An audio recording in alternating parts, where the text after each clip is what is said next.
Well, today I thought I just came up with another clever little skit, and I'm just, I can't reach anyone, and nobody wants to talk to me anymore, and nobody wants to hear any of my garbage, and my head is like totally loaded with garbage, especially since it's been so abused and assaulted by the whole world. I just come up with so many creative, sick, twisted ideas. So anyway, these are two of the paintings that I've done. The one on the left is well, they're both sun face designs. They're my sun people. And when I was in the worst of my times, I just kept painting and painting and painting. And I tried to use bright colors and hold on to the light. So I was painting with lots of orange because that was like the sun, and it was just hold on to the light. And these are two that I came up with, and these are acrylic paints, and I had never really worked with acrylics or done any painting before, but I kind of like these two. As it turned out, these are two sun face people, design people, and the one on the left looks like my a man that I knew. His name was Kennedy. And the one on the right looks like Louise Manley, which was a friend of my mom's. Kennedy was my ex-husband's, a member in his family who, I guess it was his mom's cousin or something like that, Uncle Kennedy. And so I didn't really try to make these characters look like that, but they do kind of, in an afterthought sort of way, resemble those two people to me. So, that's Kennedy and Louise. And so I was, I was working, I'm trying to get through my MBA program, and I've got 8 days left to go. And I am having such a difficult time, and I'm so behind on my reading.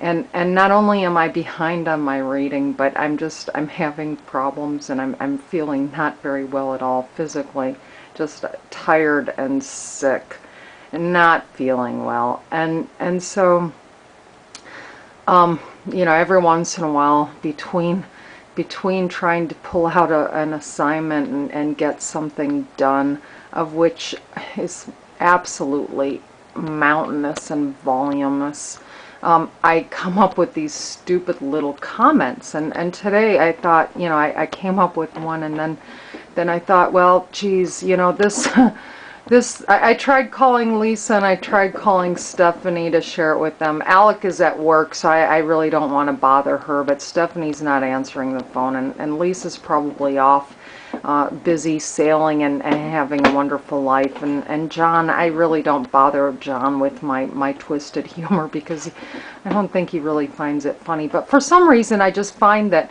the humor it just isn't funny anymore, and all the creative people and all the theater and everything, it's like the only thing left is a regurgitation of the past as it can apply to those in the present, to hurt them, and nobody likes my humor. For a while I was going on about the aliens, and I was just so, I guess at the time I was so hurt and so distraught with fear and anxiety that, some of the fears that I had, and some of the things that I knew, I used kind of like symbolic references. And so the aliens were one of when I kept referring to the aliens, that was one of my symbolic references, of which I was referring to like the federal agents and the good guys, the Mod Squad and the Mission Impossible and Miami Vice and all those good guys that are so like super duper good guys that are all really super handsome and everything. So they're out there doing their jobs. So anyway, those were the aliens, and it's like, okay, nobody's gonna believe me that they're friggin' listening in and watching everything 24 hours a day. And that in itself made me absolutely crazy, because it's like, oh my God, they heard me farting in my home. I am going to die. So anyway, yeah, the fear upon me, God fear the the federal surveillance system. It's just, oh my God, it is so embarrassing. If you've been the total princess your entire life, you will absolutely die once you realize the things that they have heard. That, you know, the moments that you've sounded like an absolute idiot, and you know, to realize how ignorant you are, or how uneducated you are, or how smart you thought you were, or maybe how professional and powerful you thought you were or tried to be, and you know, all of these inflated, it's just so horribly embarrassing. So anyway, today's little skit is this one's kind of funny. It's, you know, it was a realization when I was about 32 years old, and now I'm 47, so that was 14 years ago. And I was going through a miserable divorce, and it was just breaking my heart. Plus, I was totally traumatized by the military and an experience I had with them. Plus, I found that I had applied for a background, a security clearance, of which required a background investigation. And now in hindsight, I realized that I did not really disclose the full truth. And you know, every day I realize, you know, oh Jesus, you know, there's another detail. Did you remember to tell them, you know, they want to know all your aliases. Did you remember to tell them that one of your aliases was Pinto flavored fart bean? You know, I mean, come on, you're just gonna die. So so anyway, today's little skit was in memory of one of my classes at Cuyahoga Community College, also known as Tri-C, and of which someone on the internet informed me that they call it Tri-High, because you never really did get to college. You got to the community college, and they consider that like, you're still in high school. So anyway, I made it to Tri-High, Tri-C, Cuyahoga Community College, and I did manage to get through there with an associate of science. And I took, I don't know, 1 or 2, maybe 3 classes in physics and 1 or 2 classes in astronomy to complete the requirements for the science degree.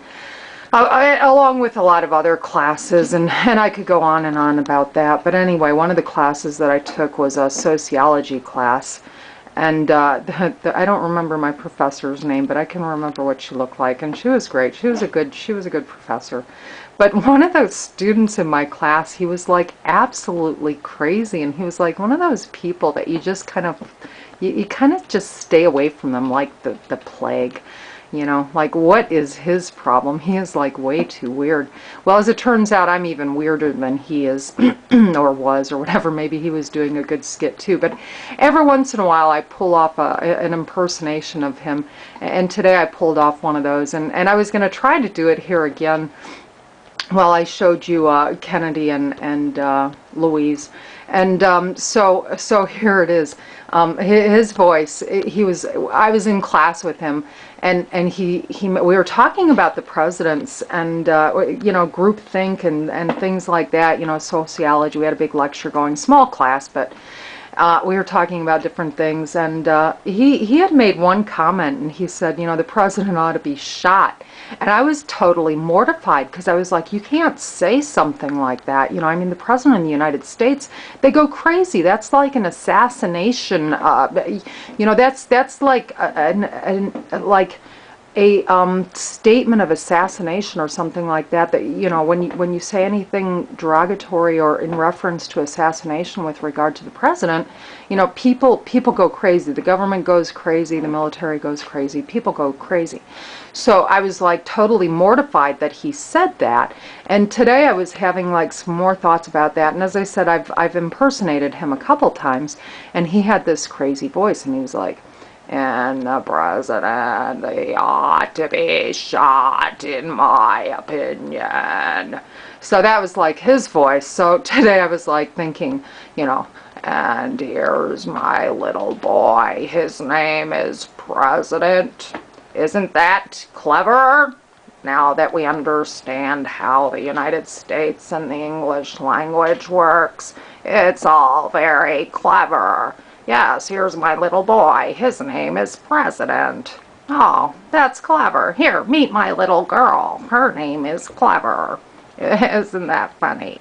So anyway, that was my little skit of humor, and it's really once you wake up and realize how clever the people in the United States are, it's really it's scary. It's absolutely terrifying to me to realize how smart and how clever the people of the United States are. And I was born here. I was born in Cleveland, Ohio, and you know, but I don't know what it is. I just didn't realize, you know, I didn't wake up and realize the extent of the English language and how it can be used in multiple meanings and what I call duplicity and things like that. I just didn't begin realizing until I was 32 years old. So anyway, that was my one of my schoolmates in class, and that was my clever little skit today. So anyway, I thought I'd record, and since nobody wants to listen to me, there it was. It's Memorial Day today. It's Monday. It's May 30th, 2011, and it's just past 4 o'clock right now, 4 o'clock in the afternoon, and I'm just taking a break between trying to get my assignments done for my class. As I said, I'm trying to complete a degree. It's an MBA degree with concentration in global management, and I'm attending the University of Phoenix, and it's totally insane, and it's very difficult. It's psychologically difficult, I think. I've had a real difficult time reading because I'm in so much pain that I just have a difficult time being able to read. I read very well. And I articulate very well also when I'm not really super upset. But anyway, thank you. Have a great day. Happy Memorial Day, everyone. Love you guys. Happy Memorial Day, USA, and to the rest of the world too. And as I said, I don't know yesterday who I was talking to, or maybe I recorded. I was kind of hoping for world peace, and so that was one of my issues, and. So I hope it all works out and everything turns out real well for everyone. And so happy Memorial Day.